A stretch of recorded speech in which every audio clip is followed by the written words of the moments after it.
A couple of years ago, my partner and I decided to tackle 365 activities all around New Zealand in 365 days. We called that New Zealand's biggest gap year.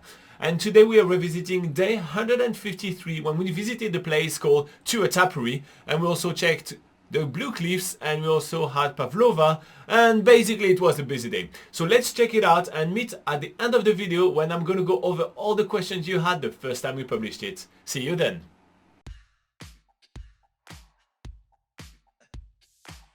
We are in Tuatapere, which is in the Southland region of the South Island, and today's activity is meant to be doing the Humpridge track, but the road to get there is a gravel road which is a little bit muddy, a little bit gnarly, so we decide to turn back with our massive camper van. Alright guys, so we're trying to find ourselves a hike not too far from here.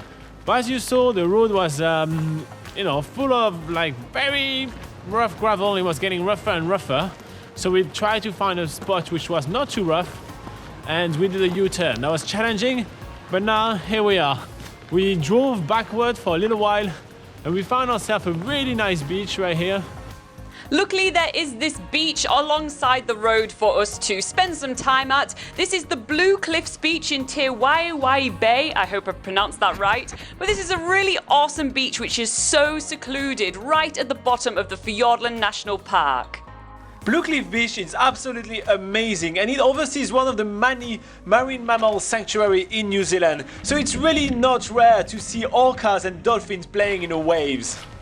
Every time Laura and I arrive on a pebble stone beach like this one, we have only one thing in mind from now. It's to try to find some greenstone. Since we've been in Hokitika with Steve and Bones and Stones carving, and he told us how to find punamu or greenstone, we always want to find some on any beach we're going through. And Southland is really well known to be one of the most prominent area for greenstone finding in New Zealand.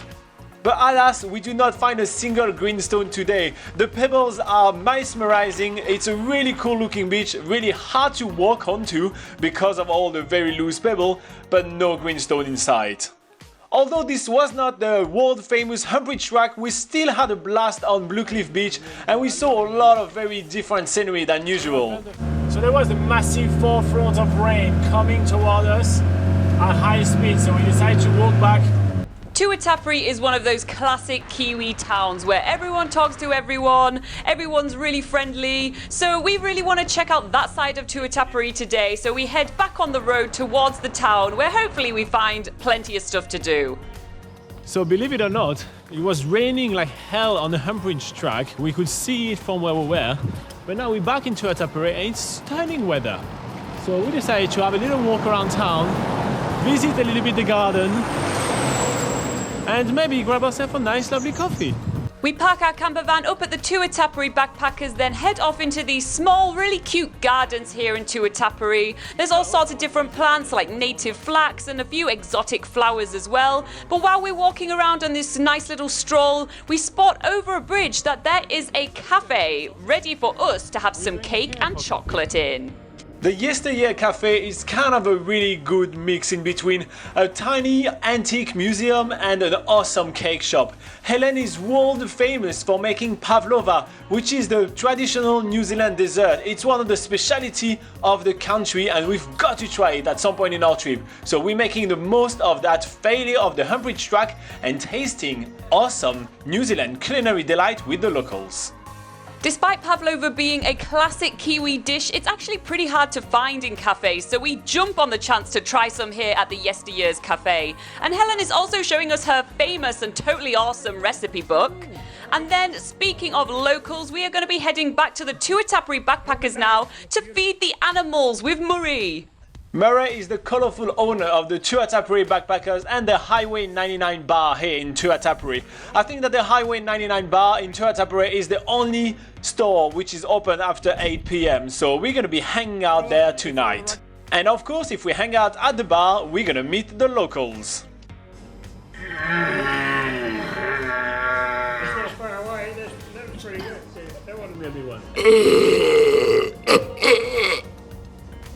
So that was the deer mating call that all the local hunters have to know when they head to the hills and go hunting for meat. Okay. Alright, Piddling Pete. A farmer's dog once came to town. His Christian name was Pete. His pedigree was 2 yards long and his looks were hard to beat.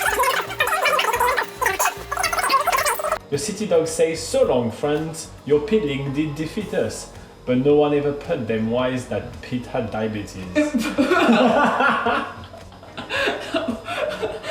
What a sad end to the story. And he died from cancer.